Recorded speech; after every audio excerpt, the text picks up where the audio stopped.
Doctor Zardari खिताब कर रहे हैं। अस्सलामुअलैकुम।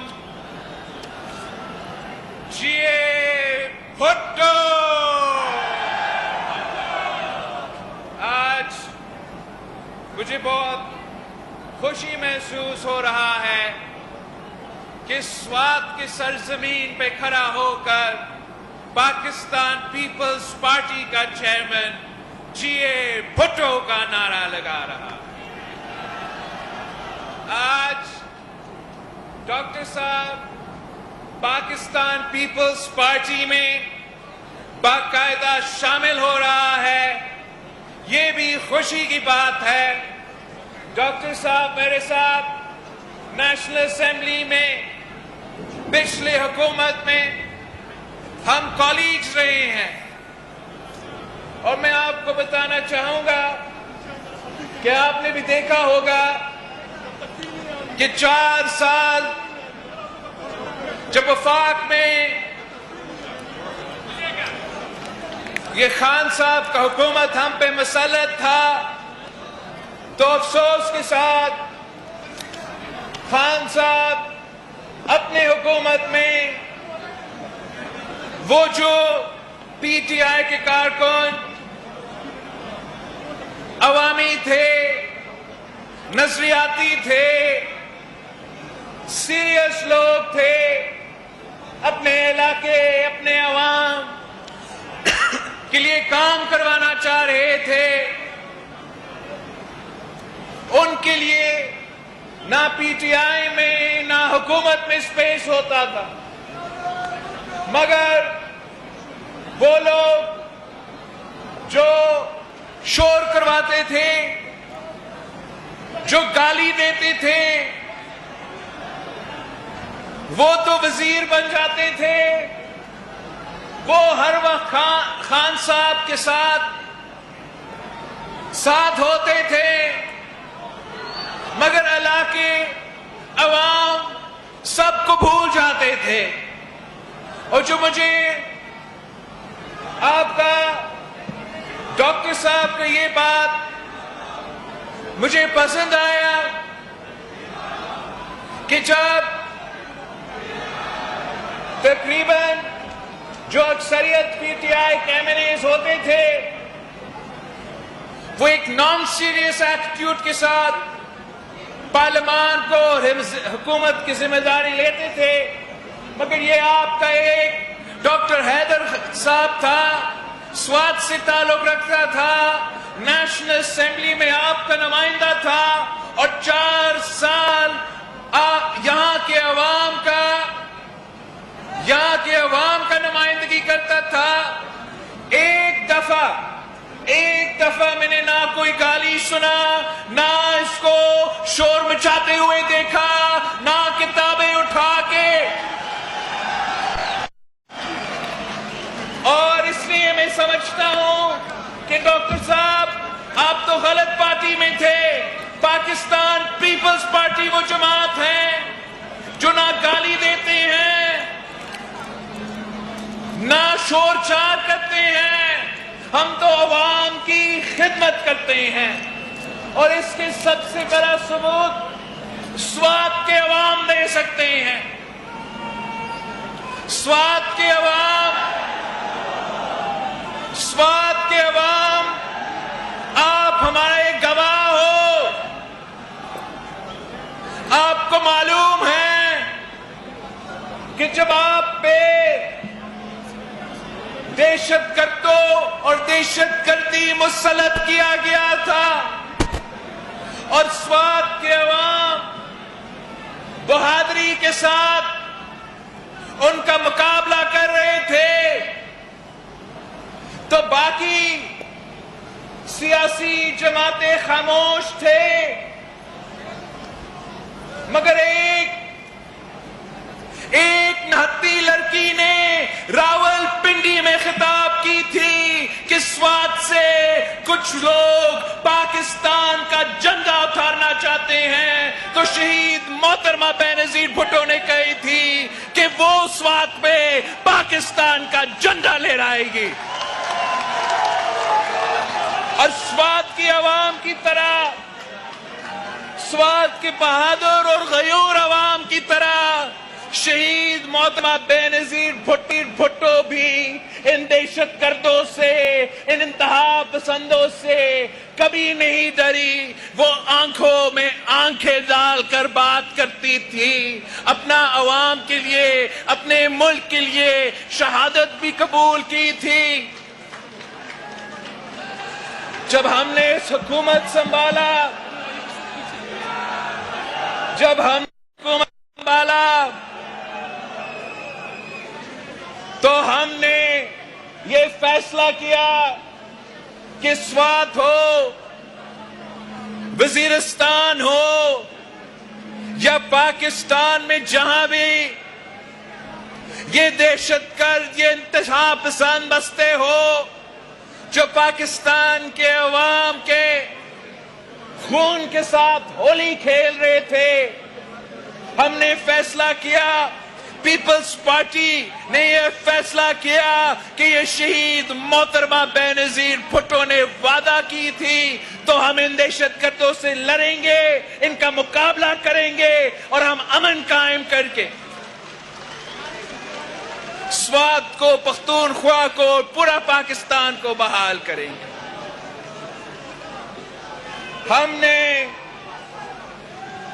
हमने तो हमने पुलिस ने, फौज ने कुर्बानियां दे के उन दहशतगर्दों को तो शिकस्त दिलवाया था, अमन वापस लेकर आया था,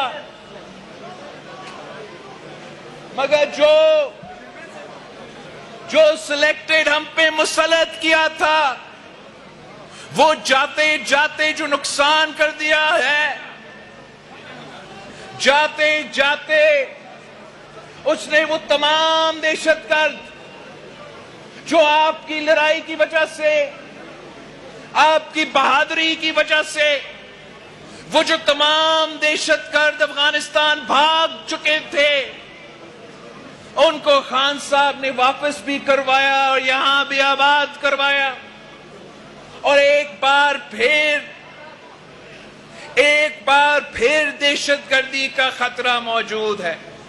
मगर मैं स्वात के अवाम को सलाम पेश करता हूं, मैं आपको सलाम पेश करता हूं कि आप इनके कहने नहीं माने और पूरा स्वात खुद ब खुद निकले, एहतजाज किया, अमन का मुतालबा किया। और आज अगर मैं आपके दरमियान मौजूद हूं तो आपको ये पैगाम देना चाह रहा हूं कि पाकिस्तान पीपल्स पार्टी भी स्वात के अवाम के साथ शाना बशाना खड़ी है। हम आपके अमन पे कभी सौदा नहीं करेंगे। हम हर दहशतगर्द से मुकाबला करेंगे और जो भी हमसे हो सकता है खारजा पॉलिसी के सतह पे, अपने अफगानिस्तान में जो हुकूमत आए हैं उनसे भी हम इंगेज्ड हैं, उनसे भी बातचीत चल रहे हैं कि अफगानिस्तान का और खास तौर का पख्तूनख्वा में अगर अमन होगा तो आपके यहां जितना मुआशी तरक्की होगा कोई सूबा मुकाबला नहीं कर सकेगा। आपके यहां जब अमन होगा, अफगानिस्तान में जब अमन होगा तो सारा कारोबार, सारा ट्रेड जो इस रीजन का है, जो सेंट्रल एशिया से होगा, जो चीन से होगा, वो पख्तूनख्वा और अफगानिस्तान के थ्रू होगा। और उसमें हमने सिर्फ इतना करना है कि हमने रूल ऑफ लॉ को कायम करना है, हमने अमन को कायम करना है और हमने तमाम दहशतगर्द को साफ पैगाम देना है कि दहशतगर्दी छोड़ो, हथियार छोड़ो। जो आप में है, जो आप में से वो लोग हैं जो संगीन जराइम में मुलव्वस है, जिन्होंने हमारे बच्चे शहीद किए, जिन्होंने हमारे औरतें शहीद किए, उनको आपको हमारे हवाले करना पड़ेगा। उनको कानून के कटघरे में हम खड़ा कर देंगे। मगर हम ये नहीं चाहते हैं कि हमें मजबूर किया जाए कि एक बार फिर हमें जंग लड़ना पड़े, एक बार फिर कोई ऑपरेशन करना पड़े। अफगानिस्तान का अवाम हो, पख्तूनख्वा का अवाम हो, आपने बहुत जंग देखा है। आपका हक है कि हम आपके लिए, आपके सियासतदान, आपके कायदीन आपके लिए अमन का बंदोबस्त करें, मगर अमन को बंदोबस्त करने के लिए हम किसी दहशतगर्द के सामने झुकने के लिए तैयार नहीं है। और मैं जानता हूं कि इस मुतालबा में पाकिस्तान पीपल्स पार्टी का सोच और स्वात के अवाम का सोच एक ही है। आपने भी कभी किसी दहशतगर्द के सामने नहीं झुके हैं और ना पाकिस्तान पीपल्स पार्टी ने कभी दहशतगर्द के सामने कभी झुका। साथियों, एक तरफ तो ये दहशतगर्दी का मसला तो पहले से था, मगर ये जो सियासी दहशतगर्दी शुरू हुआ है इसको भी हमें रोकना पड़ेगा। अगर हम सियासी दहशतगर्दी का जवाब सख्ती से नहीं देंगे तो ये आगे बढ़ता रहेगा। जो मई 9 पे सानिया हुआ, मई 9 पे वाकया हुआ, पाकिस्तान का हर शहरी उसका मजम्मत करते हैं और सख्ती से मजम्मत करते हैं। और उनमें जो लोग मुलव्विस थे, जो लोग शामिल थे, उनके लिए एक साफ पैगाम है कि पूरे पाकिस्तान के तमाम जो सियासी जमातें हैं, तमाम जो स्टेक होल्डर्स हैं, हमारा एक ही राय है कि जो मई 9 में मुलव्विस लोग थे, जिन्होंने हमारा यादगार शोदा को जला के रख दिया, जिन्होंने जिन्ना का घर पे हमला कर दिया, जिन्होंने GHQ पे हमला कर दिया, जिन्होंने हमारा मिलिट्री इंस्टॉलेशंस पे हमला कर दिया, उनके लिए एक साफ पैगाम है, हम आपको नहीं माफ कर सकते हैं। आपको हम इबरतनाक एग्जाम्पल बना देंगे। अगर एक दफा आप ये माफ करेंगे, एक दफा अगर आप ये माफ करेंगे तो पाकिस्तान में ना रूल ऑफ लॉ होगा, ना जमहूरियत चल सकेगा, ना हमारा हुकूमत चल सकेगा। पाकिस्तान पीपल्स पार्टी से ज्यादा आप मुझे बताएं कोई ऐसा जमात है जो पाकिस्तान पीपल्स पार्टी का तारीख से मुकाबला कर सकते हैं? हमारे कायदे अवाम शहीद जुल्फिकार अली भुट्टो को फांसी पे चढ़ा दिया गया, हमारे जेलों ने अपने आप को जला दिया, मगर अपने ही मुल्क के खिलाफ कोई जंग नहीं किया।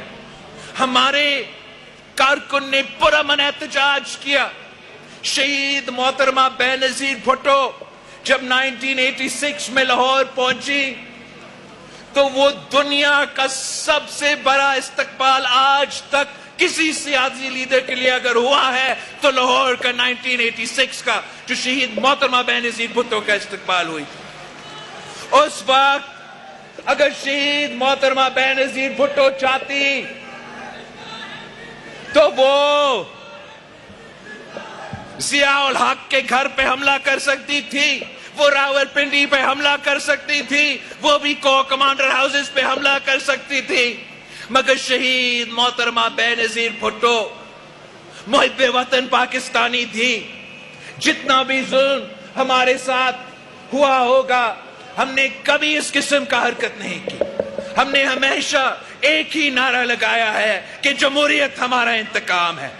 और शहीद जुल्फिकार अली भुट्टो का जब शहादत हुआ तो हमारा इंतकाम ये था कि आपकी मेहनत से, पाकिस्तान पीपल्स पार्टी के कारकुन की मेहनत के नतीजे में, जिद्दोजहद के नतीजे में हमने इस मुल्क में जमहूरियत बहाल किया। जब शहीद मोहतरमा बेनजीर भुट्टो शहीद हुए तो मैं 19 साल का था और जो मैंने अपने आंखों, अपने कानों से जो मैंने नाराजगी देखा था, उस वक्त अगर हम कोई और नारा लगाते, अगर हम इंतकाम का नारा लगाते, अगर हम हिदायत दे कि जाए ऐवाने सदर में मुशर्रफ बैठा है, मुझे इंतकाम चाहिए, तो ये मुल्क चल। मगर 19 साल की उम्र में मैंने सिर्फ इतना ही कहा था, शहीद मोहतरमा बेनजीर भुट्टो को दफनाने के बाद, कि जमहूरियत हमारा इंतकाम है।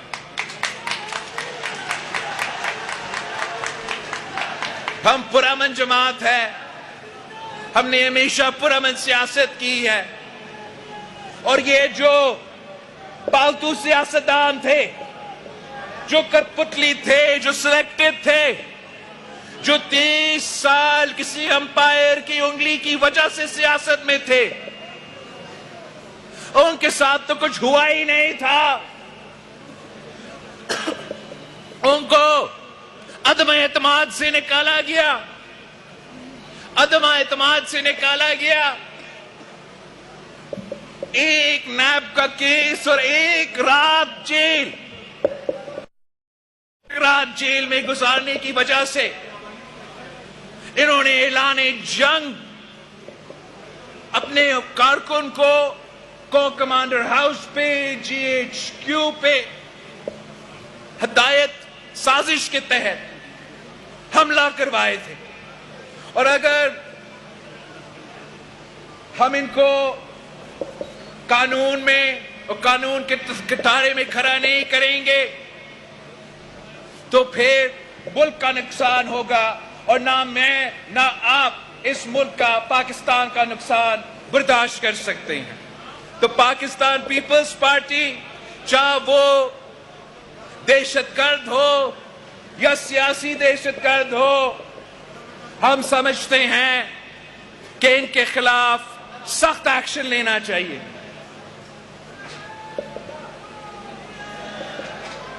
स्वात के अवाम ये भी जानते हैं कि जब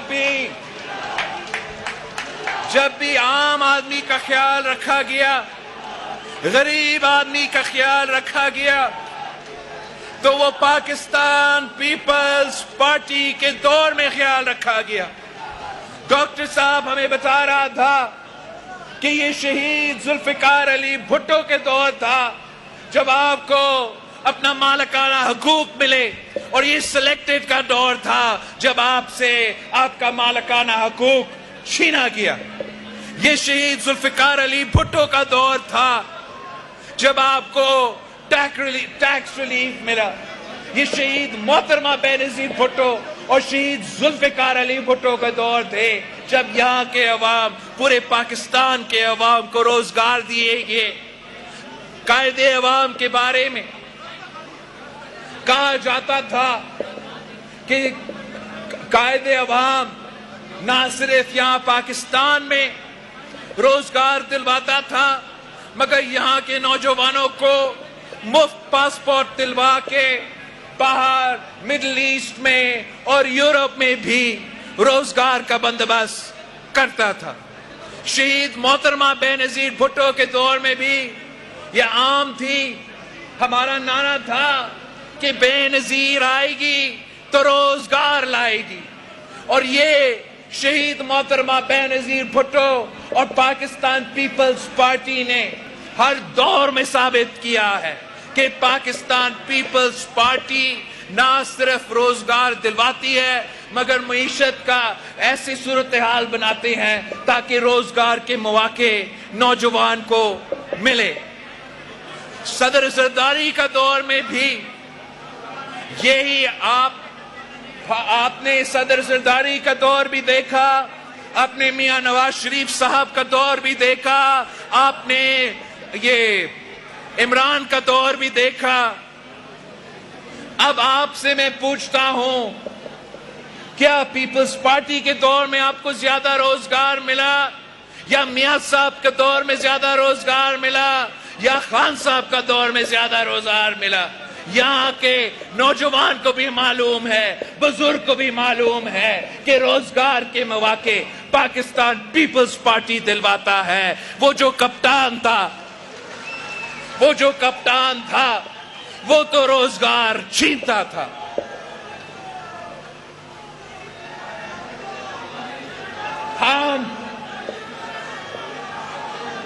हम तो आज ये समझते हैं कि हालात ऐसे हैं, मुआशी हालात ऐसे हैं कि हर आदमी, हर शहरी परेशान है।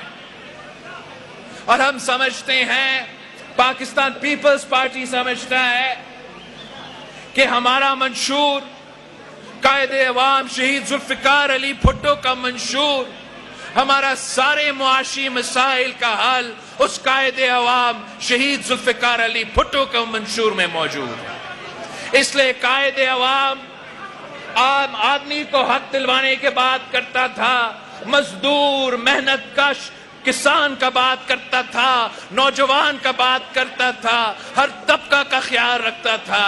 और बाकी जमातें जो है वो तो मखसूस तबकात का ख्याल रखते हैं। मगर जब आप आम आदमी का ख्याल रखते हैं, जब आप बेनजीर इनकम सपोर्ट प्रोग्राम जैसे इनकलाबी प्रोग्राम्स लेकर आते हैं तो हर आदमी को फायदा होता है। जब गरीब का फायदा होता है तो पूरा का पूरा मईशत को फायदा होता है। और ये काम आज तक सिर्फ पाकिस्तान पीपल्स पार्टी ने करके दिखाया है। हालात ऐसे बन चुके हैं कि मैं समझता हूं कि पाकिस्तान पीपल्स पार्टी का मुकाबला किसी सियासी जमात से नहीं है। पाकिस्तान पीपल्स पार्टी का दुश्मनी भी किसी सियासी जमात से नहीं है। पीपल्स पार्टी का मुकाबला बेरोजगारी से है, पीपल्स पार्टी का मुकाबला गुर्बत से है, पीपल्स पार्टी का मुकाबला महंगाई से है। और इंशाल्लाह ताला वो दिन दूर नहीं है जब हम कायदे अवाम के मंशूर पे अमल करके भूख का खात्मा करेंगे, गुर्बत का खात्मा करेंगे, महंगाई का खात्मा करेंगे।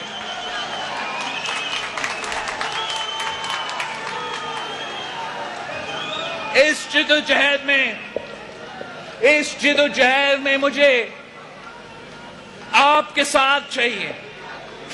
अच्छे सियासतदान जैसे हमारा डॉक्टर साहब है, जो काम करने सियासतदान है, जो खिदमत करवाने सियासतदान है, उनके साथ चाहिए।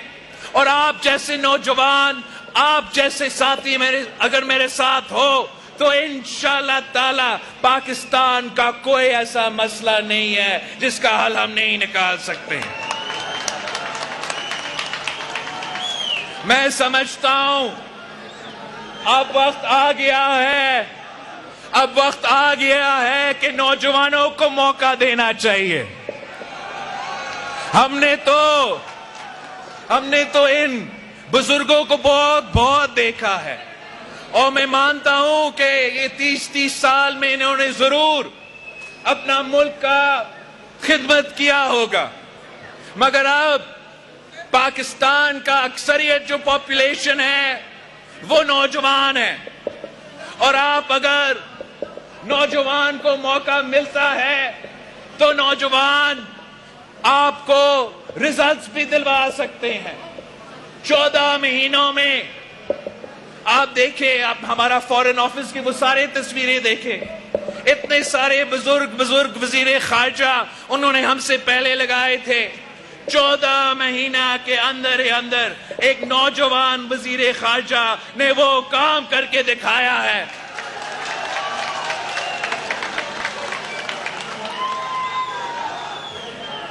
जो हमारा बुजुर्ग भी नहीं कर सके।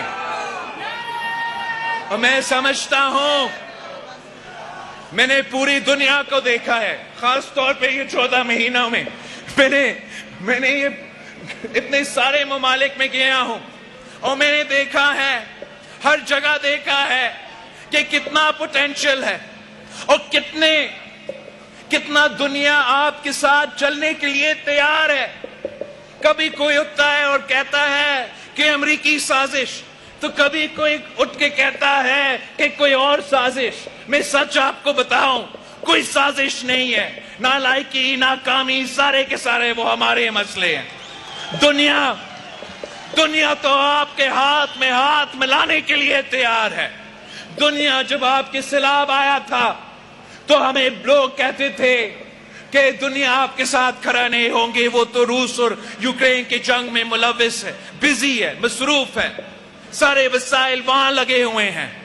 मगर जब पाकिस्तान ने कॉल दिया, यूनाइटेड नेशंस के साथ मिलकर कॉन्फ्रेंस रखा, तो ईस्ट से लेके वेस्ट तक सारे ममालिक पाकिस्तान के शाना बशाना खड़े थे और वो सब 10 अरब डॉलर के ऐलान कर चुके हैं कि अगर पाकिस्तान सीरियस है तो हम भी सीरियस है। मौसमी तब्दीली का मुकाबला करने के लिए पाकिस्तान में इन्वेस्ट करने के लिए तैयार थे।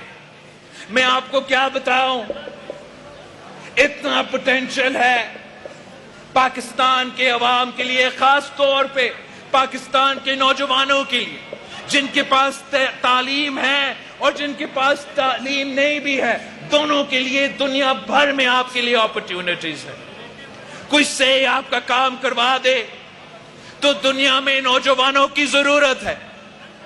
उनकी पॉपुलेशन बुजुर्ग होता जा रहा है। हमारे यहां नौजवानों का तादाद सबसे ज्यादा है। वो लो स्किल वर्कर्स भी चाहते हैं, हाई स्किल वर्कर्स की चाहते हैं। इतना ही वो हमसे मांगते हैं कि हम अपने अंदरूनी मसाइल संभालें, अपना सियासी मसाइल संभालें, अपना मुआशी मसाइल सही तरीके से संभाले, तो पूरी दुनिया आपके साथ चलने के लिए तैयार है। मैं जानता हूं कि जितना पोटेंशियल हमारा नौजवान नस्ल में है, इंशाअल्लाह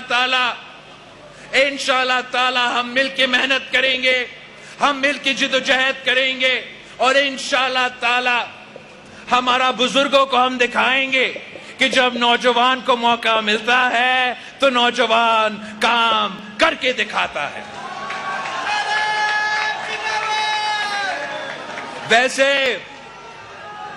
वैसे जब ये नौजवान कहता था कि अदम एतमाद लेकर आओ, हम इमरान को भगा सकते हैं, तो हमारे बुजुर्ग हमारे बात नहीं मान रहे थे। आखिर जब वो नौजवान के पेज पे आ चुके, अदम एतमाद लेकर आए, तो आखिरकार हमने उस सिलेक्टेड को भगा दिया था।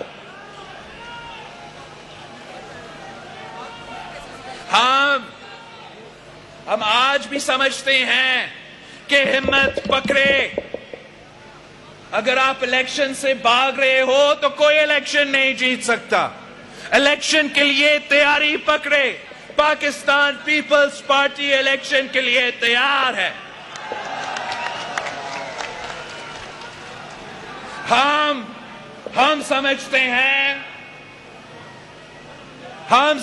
हैं कि इलेक्शंस टाइम पे होना चाहिए, और अगर इलेक्शंस टाइम पे होते हैं तो ये नौजवान आपको दिखाता है कि कैसे इंशाअल्लाह ताला, जैसे पाकिस्तान पीपल्स पार्टी ने हर बाय इलेक्शन जीता है, जैसे पाकिस्तान पीपल्स पार्टी ने हाल ही में सिंध के बल्दियाती इलेक्शंस में कराची में तारीख रकम करके अपना मेयर मुंतखब किया, वैसे ही इंशाअल्लाह ताला पाकिस्तान पीपल्स पार्टी जनरल इलेक्शंस के लिए भी तैयार है। और इंशाअल्लाह ताला यही पैगाम हम अपना इत्तेहादियों को देंगे कि आए, हिम्मत पकड़े, आए, मैदान में आए। सारी सियासी जमातों को इलेक्शंस के लिए अपना तैयारी करना चाहिए, मुकाबला करना चाहिए, और जो भी जीते इंशाअल्लाह ताला फिर उनका हक होगा कि वो आपका खिदमत करे और वो आपके मसाइल का हल निकाले।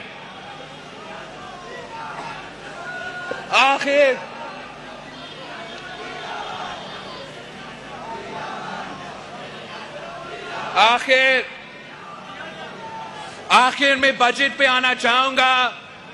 आजकल बजट का सीजन है और डार साहब ने अपना बजट तो पेश किया है।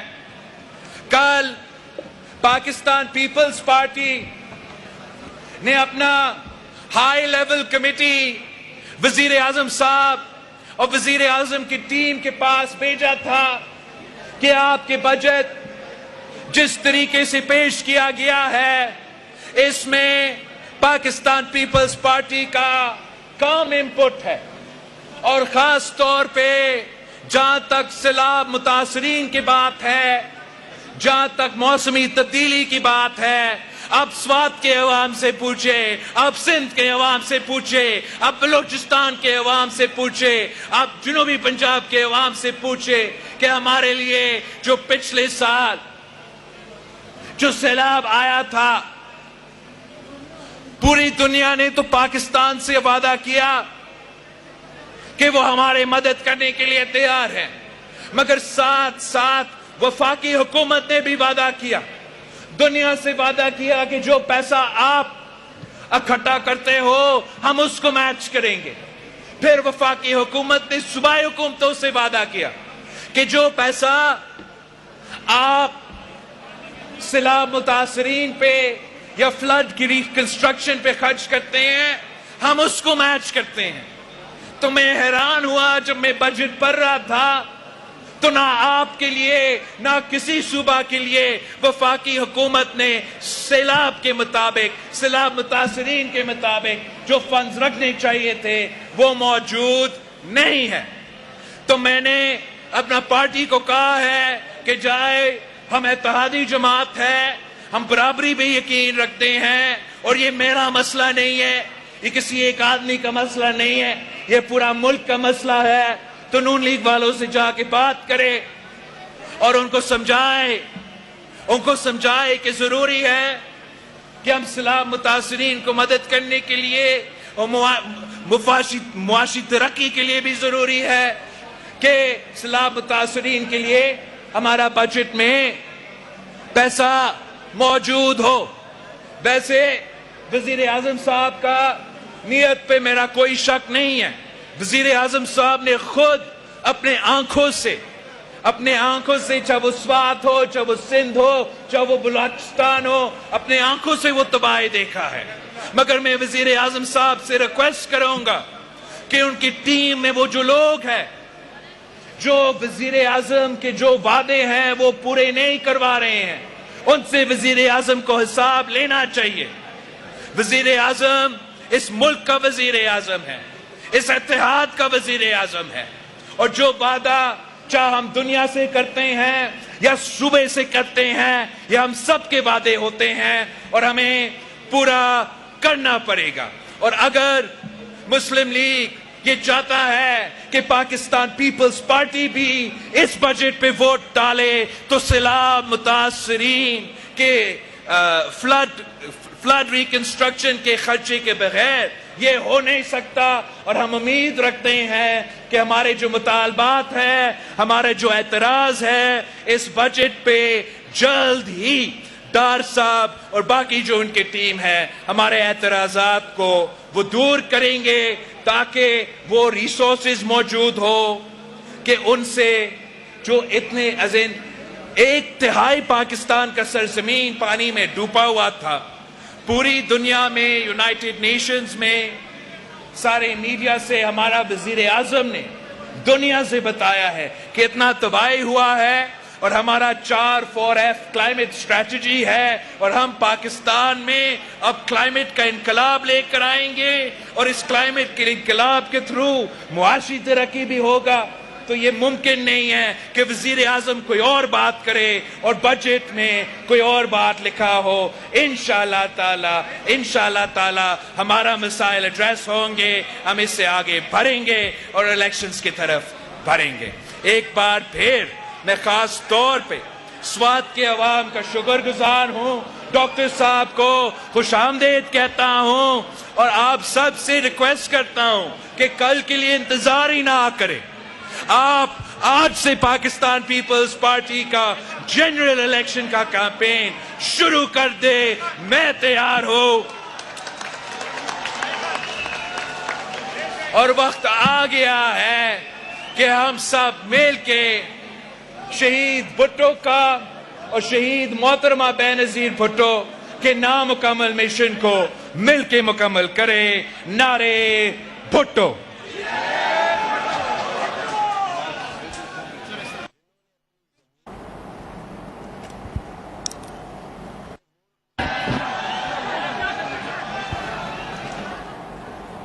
सावात में पीपल्स पार्टी का पावर शो इस वक्त जारी है, जिससे वजीर खारजा और पीपल्स पार्टी के चेयरमैन बिलावल भुट्टो जरदारी खिताब थे, जिसमें उनका कहना था कि 4 साल तक जब खान साहब का दौरे हुकूमत रहा, किसी भी नजरियाती कारकुन को आगे बढ़ने नहीं दिया गया, बल्कि जो लोग गालियां दिया करते थे वो वजीर बन गए। उनका कहना था कि पीपल्स पार्टी आवाम की खिदमत पर यकीन रखती है। साथ साथ उन्होंने पीपल्स पार्टी में शामिल होने वालों को खुशामदीद भी कहा।